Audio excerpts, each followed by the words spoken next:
To be the moderator for this small talk here. We just try to share a little bit ideas, opinions among the tables here, members on the table. But first of all, I'd like to introduce Erica. She just arrived, a new partners of us to join us this morning for the discussion. So the rest of us, we know Peter and Boris and Natascha, and I'm sure the GM Sue. My name's Jimmy. You can call me Jimmy. Easy that way. That everyone knows everyone now. Well, certainly for me as an educator in the hospitality and tourism in Taiwan, I just been learned a lot from this morning's presentation, and from different angle, different country, different point of view. But we share something in common for the idea. That means how to create a brilliant platform to help not just for the chef to make their dream, I like the words, to make their dream come true, right? Just there's an excellent word there. And also help the industry to be very healthily developed and to also benefit all the general public in their life, make a healthy life, particularly healthy and I think healthy is important, sustainable is important, keywords. But I just want to raise the first question as from my personal point of view. Culture has plays a very important elements in food industry, in evaluation, even assessments, developments of the food, gourmet food, fine dining, even up to date societies. The behavior for all the customers. So I would say, since, for instance, Boris from Hong Kong, originally from UK, you get a lot of multicultural background by yourself. So when the Best 50 developed for this rating system or this kind of system, how you get involved for all the culture aspect put into these systems. Same I ask the good guy, good food guy as well, and because Taiwan obviously also has its own culture as well. But how can we learn from these two prestige magazines? What do you think the culture can play in this kind of assessments or even developments of the food industries in the various region, countries? You go first? Ladies first. Well, I come from a very multicultural country. Yes. One of the initial difficulties, I think, with putting a restaurant guide together is that traditionally we hold in esteem, I think, European food, French food in particular, and it was the same in Australia. Classic cuisine developed from French food. That's the way the culture came to Australia. So, and this has changed over the years as we've had more immigration. And one of the difficulties, I guess, is getting out of the mindset that you can't have restaurants from different cultures. It has to be French or European to be good. So we've had to educate the public, I think, that different ethnic restaurants can be on the same level, because what we're judging is if the restaurant has succeeded in delivering its promises. So if it's not pretending to be a fine dining restaurant, then it can be judged at the same level as a fine dining restaurant, because they're both promising different things. And do they deliver is the question. Do they deliver value for money? Is the food that they're producing what they promise that it's going to be? And of course the element of different cultures that is being absorbed into cuisine in Australia, speaking from experience in Australia, is enriching the dining experience. Australians travel a lot, and when we travel we tend to stay for quite a long time because it's a very long way from Australia to other countries. So we come back and our chefs come back with ideas which are then incorporated into our cuisine, which I think just helps it enrich it and helps the cuisine to grow and develop. So I think it's extremely important. I also like the idea of specialising in cuisines. There was a time in Australia where you would go to a restaurant and all the menus were exactly the same because they had mixed up all the cuisines and they wanted to make sure they had something for everybody. That's changing now as restaurants are starting to specialise. You know, now you will have only French restaurants. It used to be called Modern Australian, and Modern Australian was this conglomeration of all these different cuisines put together. Now we're starting to see people that specialise. So you will go here for Indonesian food, or you'll go to this restaurant for French food, or even further regionalisation. So, you know, Southern Indian or Burmese, or, you know, so I think we're seeing people taking pride in their own culture and realising that they can be as good as the traditional European restaurants. And we're lucky to be diners who are experiencing that. Thank you. Thank you. So, you know, as for dining, finding a restaurant good chef, and the ingredient become a very important part as well. So every country is keeping about the green, sustainability, and the local ingredient really plays a very important factors and for the chef to create his artistic work. So when we grading all the restaurants, whether it's the best 50 or what, so how you get involved with the local ingredients role play in your system? Boris, would you share with us? Well, let me go back to your original question. Oh, yes, please. The World 50 Best, we actually divide the world into 26 regions. Oh. So, as I mentioned before, each region we vote, each voters or panelists will vote for 4 local restaurants to the region. So it's pretty well covered in terms of the various countries in the world. But for instance, Boris, I saw that Hong Kong is very multicolorful. I mean, multicolored. When you look at it, Hong Kong, all the ingredients are imported. Yeah. I think in a way it's true. It's true.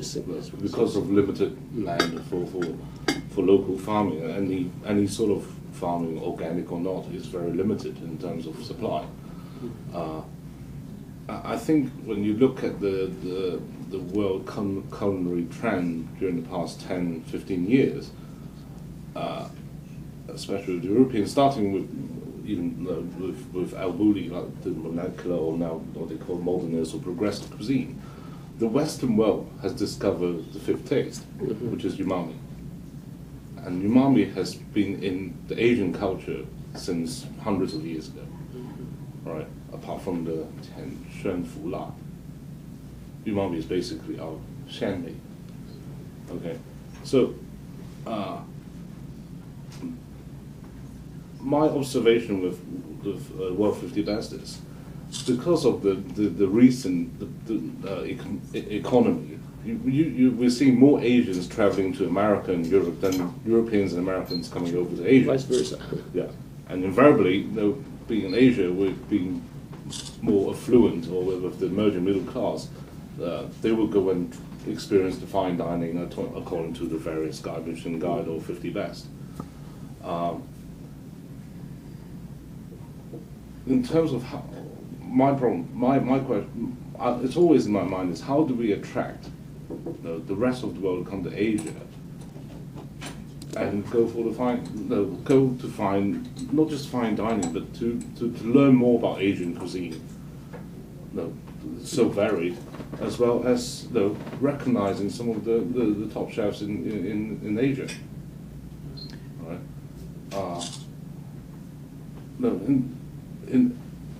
When it gets to that point, it's very difficult when you go to a resort in Thailand or Indonesia, and all these 5-star resort hotels are serving you box standard international Italian cuisine.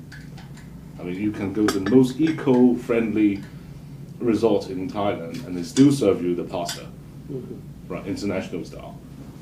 I think that's one thing we need to address in Asia in terms of attracting more attention for gourmet. Right.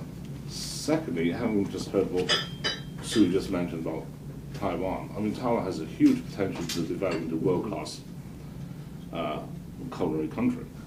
However, a lot of the restaurants, I would love to try some of the restaurants you mentioned, but the owner has a very good vision, but it's soulless. It has no soul. You need to nurture a new breed of chefs in Taiwan to create that attractiveness. Now, people, you can find out everything about the food and wine and everything on the internet now. With an iPhone, the consumers will just go for the celebrity chef now. I think that's one thing you have to look into. You have all the software and hardware here. You have some of the best products you can get in Asia. But my opinion is to get some soul into your restaurant. Well, this is a good question as well, but it's true.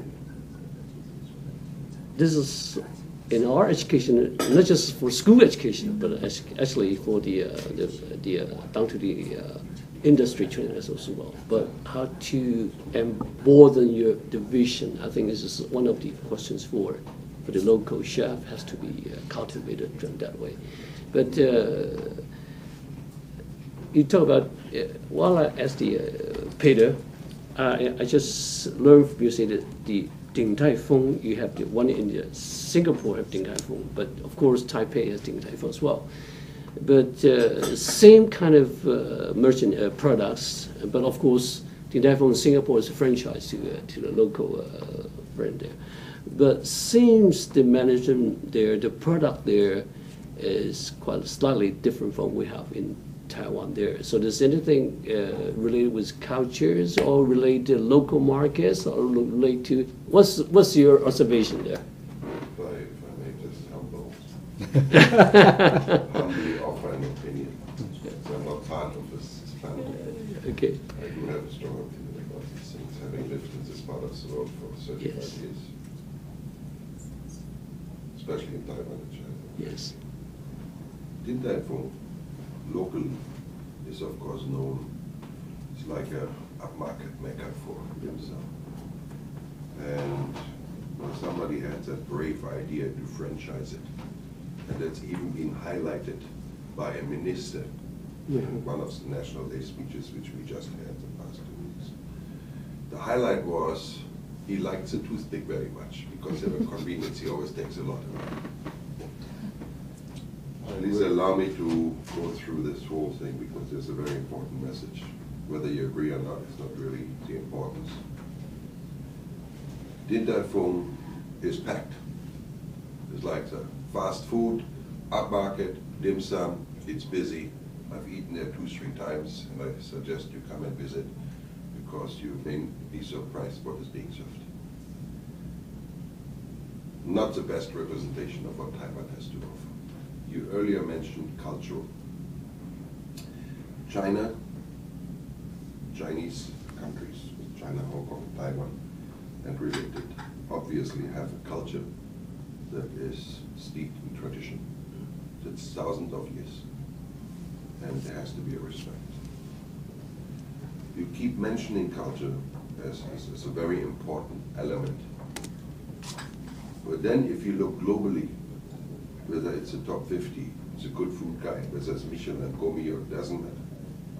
Why is it always the Western-oriented restaurants stand out? First and foremost, that is where the tradition of food reviews came from. Even so, there's the first Chinese cookery book, the Shuyan, if I remember correctly. It had never to do so much with the culture. It has more to do with the export of that culture. When Chinese culture was exported, and I talk specifically about Chinese culture, you exported it and adapted to a location. When I went to a Chinese restaurant in Germany, they served Germanized Chinese food to suit the Germans. Smart business sense. Very poor and proper from the cultural perspective. When I went in there and I realized they were Shanghainese, and spoke to them in their language. I had food that my German counterpart, who had this brilliant idea to bring me to a Chinese restaurant, never experienced. It was pathetic. So from the Asian perspective, they export, but they localize it. Then look at the French and everyone else. When they export, vive la France. I'm French, I gotta use it the French style. They never gave an inch. It is only lately that it has adapted. Now, if you look at the European, when I say European, that goes into the US and the Australian markets, they're very similar dining styles. You have your fork, you have your knife, you have your several courses. And it doesn't matter whether it's upmarket, whether it's casual, what have you. They're similar, they're more comparable. Later you see in the presentation, I suffer from these so-called localized and regionalized and culturalized quite a bit. We must have an international standard. And like it or not, whether it's Taiwan or China, you can have your own Chinese guide, which by the purists and the historians I think is important, and Fuzhous that want to be exposed to this, will continue to herald traditions, which are very important and which have to be kept alive. However, if you want to play on the international scene, you have to internationalize. That's been some of the work that I had to do 15, 20, 25 years back. So that you go into a level playing field. Michelin burned itself a little bit when they went to Japan, even in Hong Kong, because they use Western reviewers on Asian restaurants and vice versa. So, but they're slowly progressing. The top 50 is controversial in its own right, because how do you compare? That's always the point. A Japanese sushi restaurant for 10 to 12 seats with a restaurant that has 3, 4, 5 tables or more. And you do not find Chinese restaurants, except very, very few, that cater for anything less 60, 80, or 100, because it doesn't make business sense. So how do you compare one with the other? It's very impossible. Now, let's say you go within China. Chinese is a very simple word for a huge country. Shanghainese, Pekingese, Beijing, Guangzhou. It's a constant argument. Who is a better businessman? Who is a better tailor? Who has a better food? Permanently argue. But they're all different. North to the south, 2 completely different cuisines. Try to go into India, there's 5 different cuisines. North, south, east, west, center. And they're distinctively different. We seem to sometimes forget from the Western world that these countries are so huge. That size of a country is the same as the size of Europe. And yet there's differentiation. So how important the cultural aspect is. The French are trying to find their culture back now. There's a big movement in France to actually bring back the Frenchness, and the cuisine de terroir, or the regional cuisine, is being promoted. The Spaniards, after Ferran and the San Sebastian clique and everything, are losing out to the Scandinavians in some ways, because that's where the trends are moving. We need to understand history, how food has moved forward from the Middle East to the Greeks, to the Italians, who married the French. Don't even talk about the Germans, we don't have any history. And then, of course, don't talk about the New World. Taiwan, very Chinese, even more traditional than China in many aspects. In a way. But the big problem is not the culture and the tradition. It really lies into communication. Every country today, every government institution is preaching buy local. There's no place, we call it sustainability, we call it whatever, you want to go local. And that's the way to go. Local produce where I can, except Hong Kong and Singapore. We pride ourselves, we get everything in the world because we don't have anything. We have to import everything. And Dubai and blah, blah, blah. Yeah, but you know, you'd be surprised. I've traveled the Middle East, and they are building farms you will not believe in the mountains. This will be So it comes down, just let me finish. Yes. The essence of it is, when I had the meal yesterday, and to me that is a problem. And even talking about restaurant reviews and food reviews. Because food is an emotion. A government cannot drive a food review. A government can drive a policy, can implement support, and all these things. Yesterday we had to ask for an English translation on a very traditional menu. This is one of the problems that we are facing, not only here, also across the sea. If you want to have international recognition, and it's not done through roadshows alone, it is done through bringing people in and exporting it and communicating in a language that's understood. Of course, we in Taiwan, we should be speaking Chinese. Now, I know a few fragments, but not enough to have a good conversation. But I find it fascinating and interesting what you present, yet I can't really comprehend all of it. Boris has a lot more to offer there, and I think from Natascha more, a little bit in my book, we are kind of, okay, we get the essence, but we're really not that deep. You will not be international until you act and promote international. That's very clear. Taiwan has a strong affinity to the US. You're looking too much to the US. Look to the rest of the world. Taiwan has so much to offer. It has a national dish which I think internationally is not known enough. And it's not so much to let chefs work with the local products or local environment. It's to internationalize them. And the best country I can think of in Asia that has done a hell of a job, and maybe too much so, is Taiwan. Because it became a national obsession. I think overdone. But if you want to open a Thai restaurant today, the government gives you the decoration, they give you the chefs, they give you the recipes, and so it's a kickstart. Whether we agree on styles, how deep the history and culture should go, I guess it's a philosophical thing. At the end of the day, you want to be in the top, you have to act like being part of the top. With soul, with passion, with the right cooking styles. You got to bring the international reviewers in, expose them, make them your ambassadors going overseas. Send your chefs away. Let them work with a Michelin restaurant, no matter which country it is. Send them all over the world. Get exposed, bring them back. And the owners as well. You have so much here. But it's closing off, it's a little bit like, you know, the boy and the girl in a tunnel, it's dark. He's winking at her, but she can't see him because it is dark. You know, you've got offer so much, but it's not coming through. And I think that is one of the issues. May I add something to Yes, that as well?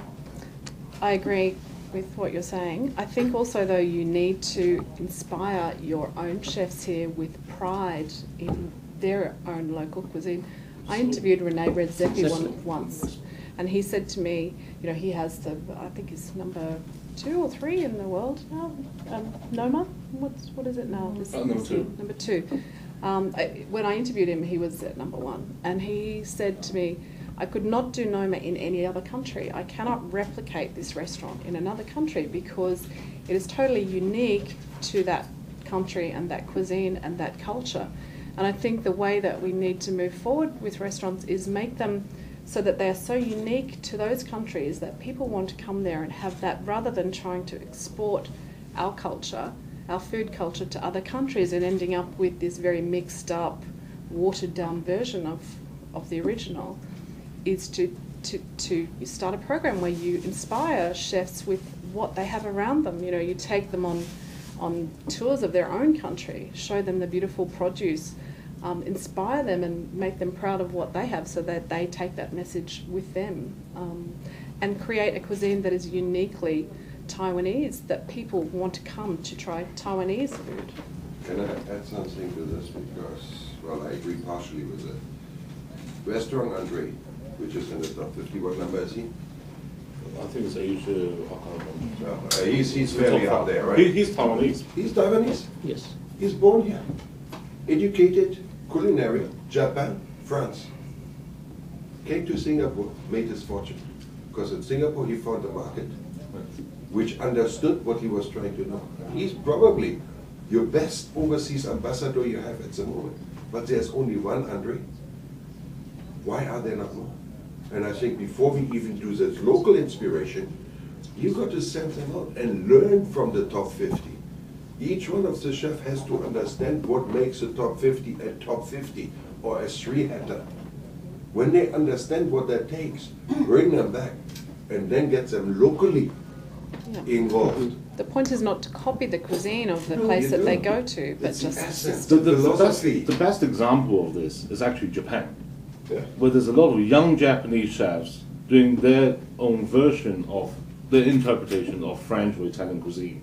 They're using all 100% local ingredients, right? And how Now did they get there? now they, because they actually went to intern in Europe with all the Michelin star chefs. And now there's such a shortage of chefs in France. The Japanese are actually taking over restaurants in Paris. You see, it's going back the other way around. In And the then- 70s, we used to laugh. Yeah. And I have to add this because that relates to it. Oh, we had all the Japanese young chefs coming in. And they worked for free. They worked free. 3 months, 6 months, very quiet. They just, and we laughed at them. I said, look at these guys. Today, who's laughing? They learned the craft in the countries. They chose the restaurants where they wanted to work for.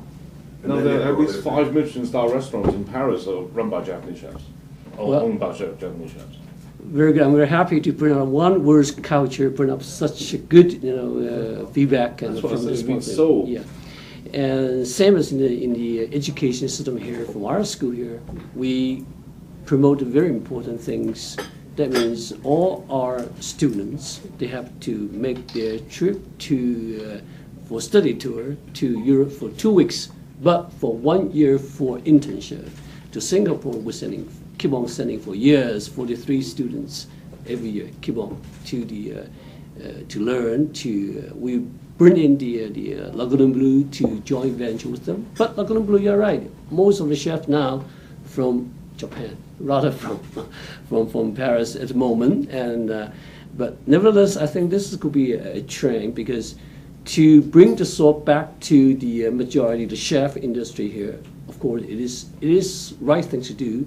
But obviously, we don't work strong enough. But it takes a little bit time here. I think that's when the cultural thing starts. Yes. Because generally in Asia, especially in Chinese culture, being a chef is not very highly regarded. Exactly. It's basically, if you can't get into university, you become a chef. Right. You have to change the mindset.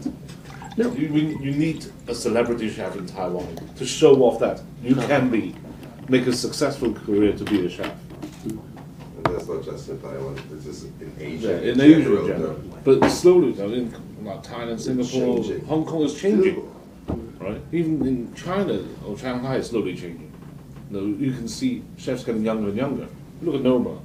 The whole team is like in their 30s. Yeah. Boris, it's just right here.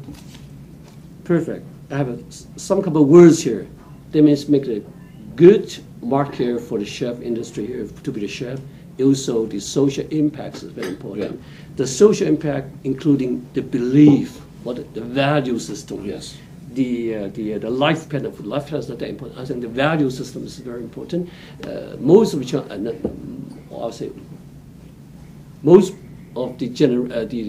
Chinese people, they trust that, they believe that the value is being a chef, not the traditionally recognized social status. But we have keep on changing now in Taiwan because life pattern in Taiwan has been changed greatly. Right. This is why I offer a very great opportunity for the youngsters here.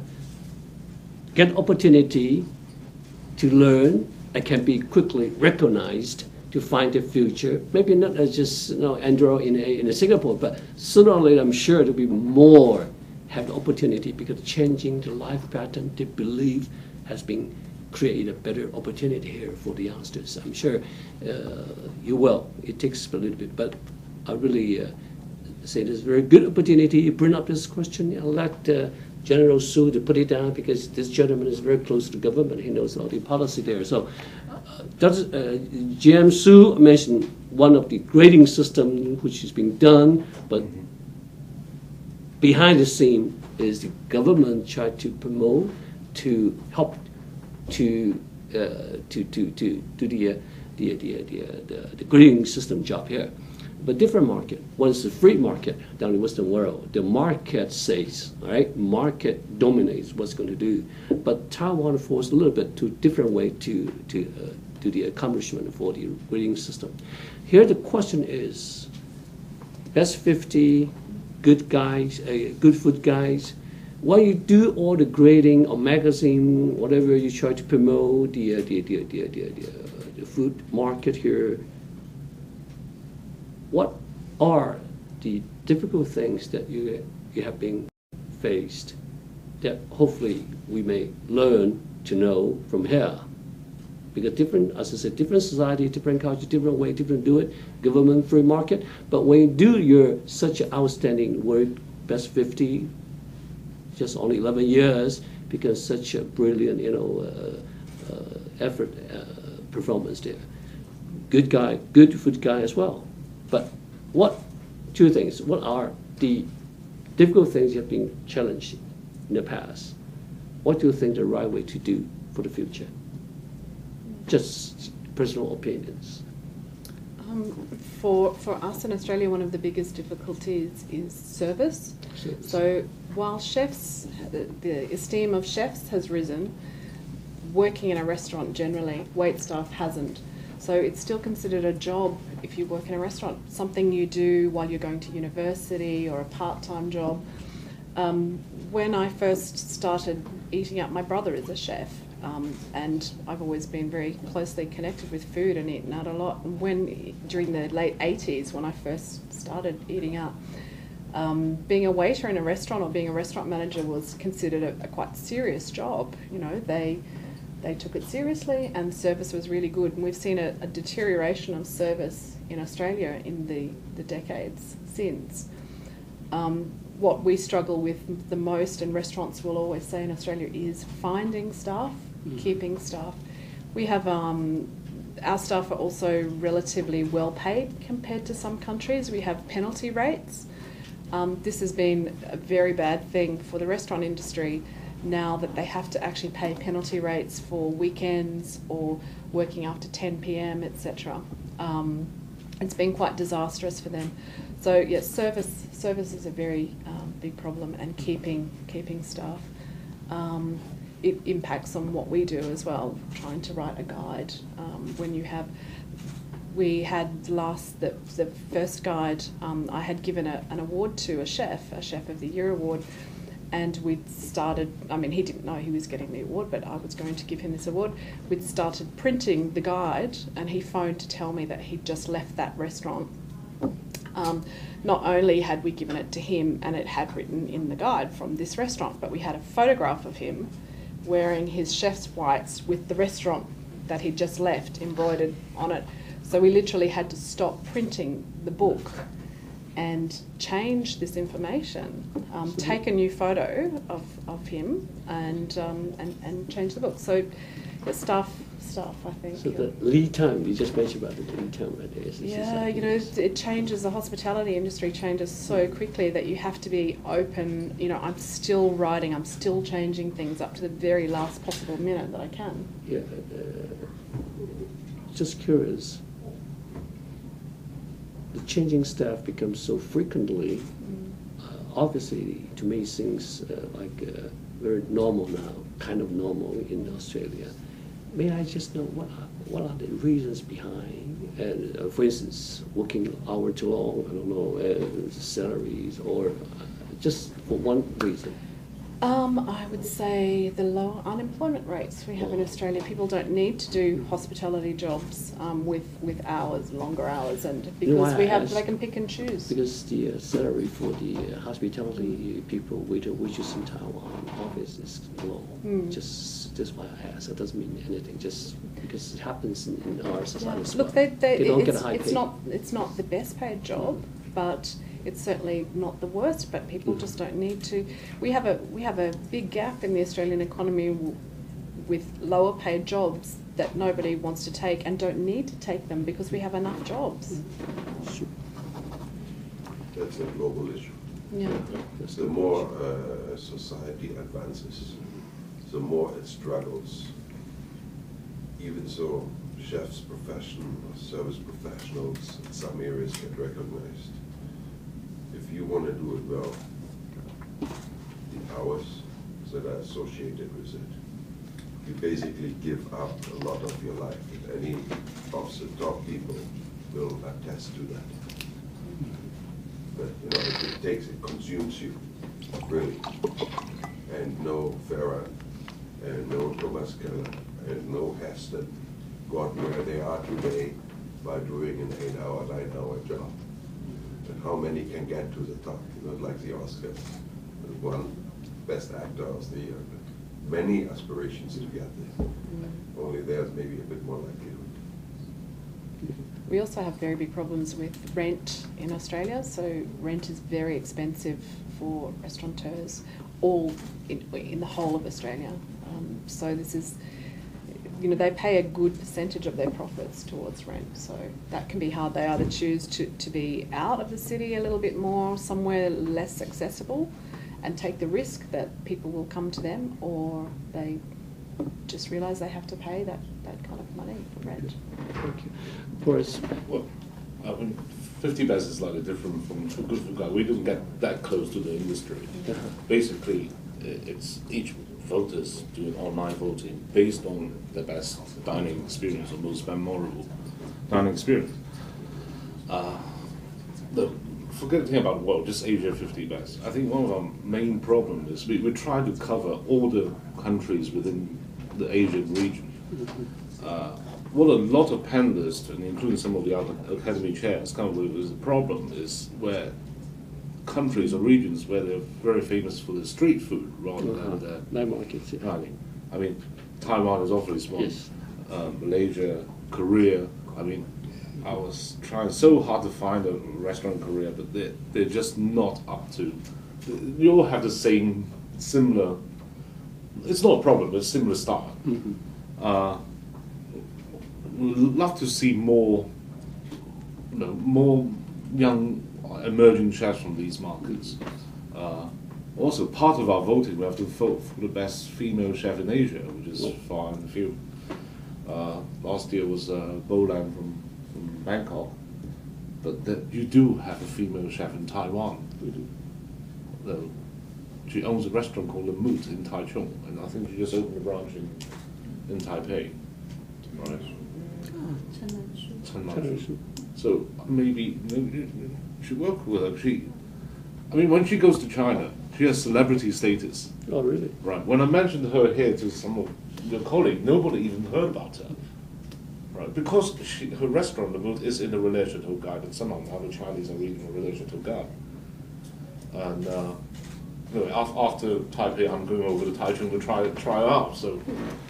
I'll let you know where I live in Taichung, but never heard of it. I'm sorry, but I don't go back to Taichung very often. Once a week only. But it's still. So then I have a question to you. If you're already facing the problem and you have slightly different problems, do then the rules really apply across? No, because basically you can vote for any restaurant. There's no printed down list. You only vote for the good restaurant. I know the system. It's a little bit different. I know the system. So, but the thing is, when it comes to certain countries or regions, for example, Singapore, there's rather limited in choice in the number of restaurants you can vote. It's always that same group of restaurants, isn't it? So the point really is, when you have a panelist, I think all of where you. they travel to. I'm sorry. Just want to finish this one. Yes. Because this is highly argumentative, and I have to be for. Yeah, please. You're more likely to travel, for example, between Singapore and Hong Kong, for various reasons, Shanghai, Bangkok. So your exposure to those restaurants is a lot higher, right, than, for example, less people possibly travel to Taiwan for food, or to Indonesia, or to Malaysia. So it's quite tough.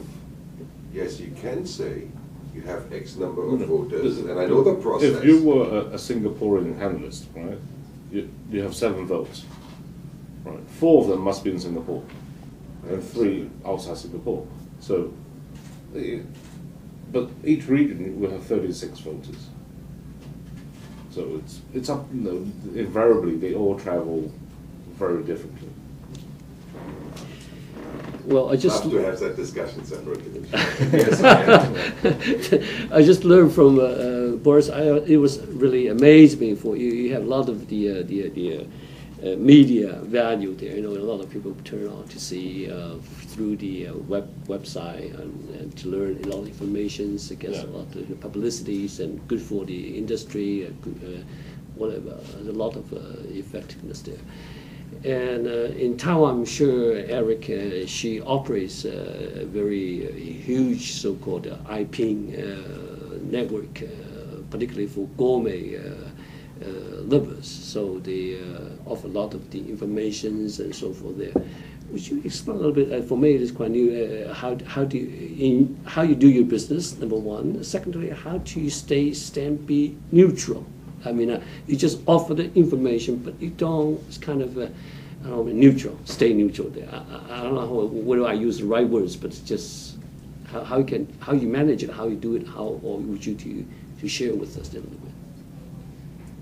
You're the leading one, right, in the market now. Please. 首先中文没关系。中文是 OK， 对 ，translate。首先我非常的刚刚听到非常多，对我来讲是一个蛮多不同面向、不同冲击的谈论。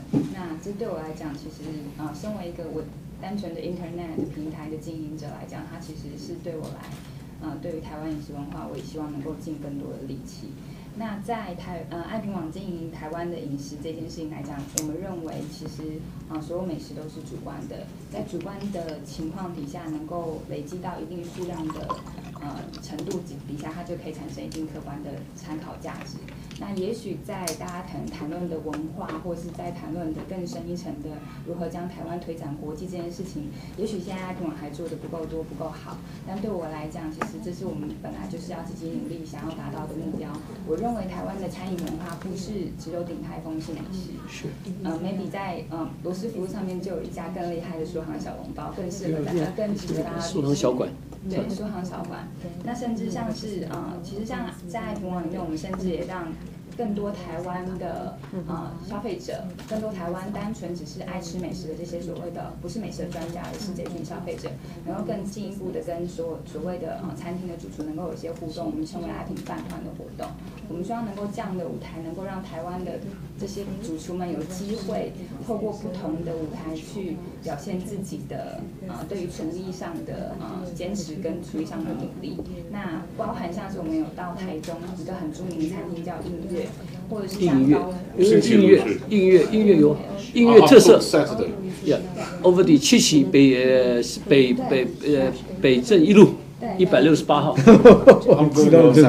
Yeah, I was there last week. 这是一个很棒的一个，就是有算是比较是特色的台湾餐厅，或者是像高雄的水盐蒸，它也是一个非常棒的餐厅。你要去这个菜包里啊，有没有听过？所以其实我认为台湾的美食这件事，我如何去经营这个 business， 当然毕竟网络的平台不是慈善事业，我们必须得要有营收，我们才有办法支撑这个平台的营运下去。所以在商业性的上面，我们绝对不会去影响公正性的评论，这是第一件事情。第二件事情是我们是集结全台湾的所谓的素人平民的文化，去彰显台湾的美食。也许它的被评鉴的那个 level 不会到非常的精准，无法去评鉴。因为消费者不会去跟主厨对谈到，但他只可以透过他眼前所见到的美味服务环境去做任何的rating 这样子。对，所以其实我认为，也许我们现在努力的还不够，但是我们会继续加油。而且瑞很客气，其实你做了很多很棒啊，因为这为台湾这基本的生根啊打底嘛，这个有了这个国际化才可及了哈。当然他们非常先进也很好，他们提的 well they offer real good opinions, so we should try to think about it, rethink about it, how to make it internationalized or globalized, this kind of stuff is important. But on your point of view, you also create a very good platform for the local food market, entertaining the general public over in Taiwan here. I think this is also very important because you're building up the base for getting more and more people, to get to know the businesses. This is your great effort. You should be very proud of yourself as well. Yeah. Well, I think Erica is a good position to actually offer a good sort of like dining guide for Taiwan, because I had difficulty trying to find any reference. Right, the guides I can buy in Hong Kong are mostly telling us to go to all the street food places. Right, maybe there's only one or two guides written by some Hong Kong foodie selected. You're in the best position to do a full Taiwan, I don't care, fine dining guide or gourmet guide. I only found out about, for example, Yingjue last night from Peter Shi, right, and I'm meeting him for dinner there. But I would like to know more before I arrive. Boris, as a reference. Tonight will be the typhoon hitting all over the island, and make sure you get a scheduled train for the bullet train down there. I'm not going there until the 23rd. So. Oh, okay, that'll be fine. Yeah. That'll be fine. Well, also in Taiwan, I think Eric just mentioned one point. Also, like to elaborate a little bit. She's saying that over their IPing network,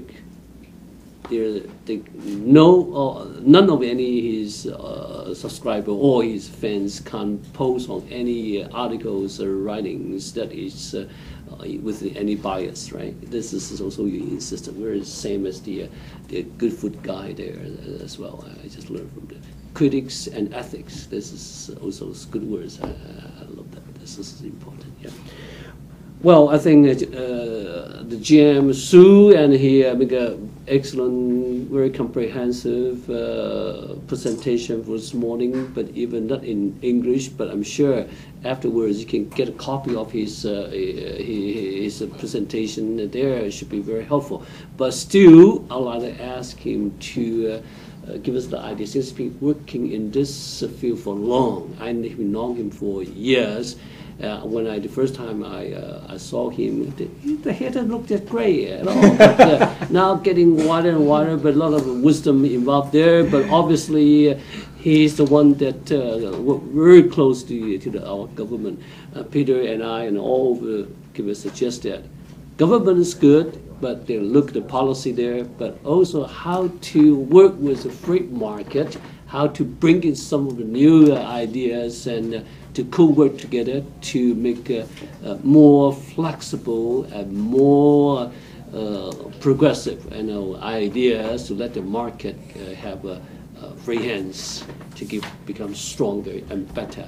Or we can hopefully to have our own rating or grading, whatsoever we want to build it up. Would you say a few words, please? Again, Mandarin, if you don't mind. I'd like to raise two main points. 第一个戴上有两个意见看法。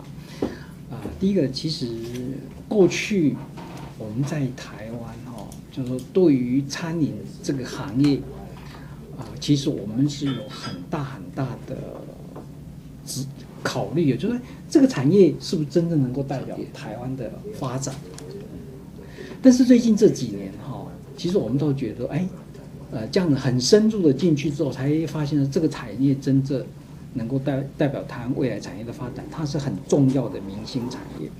那这也为什么，就是说我们最近也发现，比像荣校长他们这个领域里面，学校餐饮相关学校的是越来越多，科系的人越来越多，加入人是越来越多，是越来越多。那就是说很显然的，过去这个 chef 或者我们讲的餐饮服务人员的社会地位。过去在上也不被认定，我们讲的好人不当兵啊，这个好汉不打钉啊，那个打钉意思在上也做这种工作，但事实上现在在社会地位上面其实是很大的调整跟改变。给各位举几个例子就可以了解这些事情。比如说王品，其实他是台大毕业的，进到这个领域来。那比如讲鼎泰丰我们很佩服的地方是怎么样？就是说他把简单的事情做到极致，就变成不简单了，就是一个红包，对吧？全世界各地都要来，对不对？要来请他去跟他做联盟合作联盟，把简单事情做到不简单，做到极致，那真的是不简单的事情。因此我们讲的说那个达人的地位也被认定另外像最近讲的那个吴宝春在他申请学校这个按照规矩他是被拒绝的，但是媒体就为他发声，所以其实我都觉得，当这个领域里面从业人员的社会地位提高了之后，带上这个领域就有希望。这是第一个看法哈。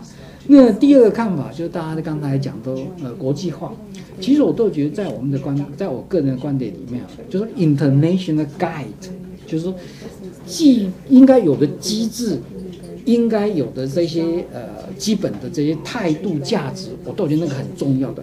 但除了 international guide 之外，其实我们还要强调一件叫 local content， 真的要有在地的文化、在地特色、在地的这一些内容被融入进去，那这样子才能有办法做到所谓的 from spec to style， 就是说是规格的东西，但是其实你要风格的东西，那这样的话可能才有办法彰显你的独特的地位。不过谢谢今天荣校长主持底下大家提供很宝贵的意见，对我们来讲都是一个很好的学习。那刚刚大家所提供的宝贵意见，包括Natascha给我意见说，还有提到过的，就是我们的那个 information 这件事情是不是不够 open 啊，不够对，从事教育来看呢，要负担责任。他刚讲到 menu 的很 proper 好的英文翻译成中文的菜色，能够讲得很沟通。我想这个在从教育角度也是可以来琢磨很多。我想我们也在做不够。不过有一点哈 ，there is one thing I do just echo General GM Su 哈。Actually, the chef, the social status has been increased in Taiwan dramatically lately in these 10 years. And for instance, my school is hospitality. We have a culinary art college there. Mm-hmm.